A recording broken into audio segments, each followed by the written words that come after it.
গাওয়াতে ও মায়া বুয়া তুই এত বড় আল্লাহ ফোন কাল্লা গজ্জা এত বড় তুকাবাজ এত বড় ফারাজ বাস কাল্লা গজ্জা এর নাম তোর হন করতে হয় দে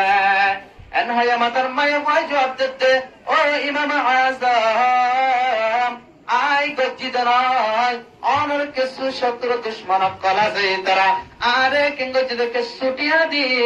অনর কিংগরি বল্লা ইল্লা দুশিম্মাদে ফেরা বললাই অনর কিংগজ্জিদে ইল্লা করি বল্লা বলি আরে তৈয়ার গজ্জিদে একদম মাদা হয়ে ইমাম আজম আবু হানিফা হতে ঠিক আছে তাহলে আইকান সূরাত তাহাদি আদি কি আই যাত্তা তুই তোর মাফ করে দিয়াম তুই কেন গরিবে আই ইমাম আজম যেমন হইন তেমন শরত মোতাবেক চলিবি আই তোর একদম বেকিন করে দিবালাই মাফ করে দিবালায়াম আদি কি তুই পুলিশের হবিদে ও তার দাসাব আয়াতে উজুরলে দেখতাম মাদান তোর বার পন্থী অগি গয়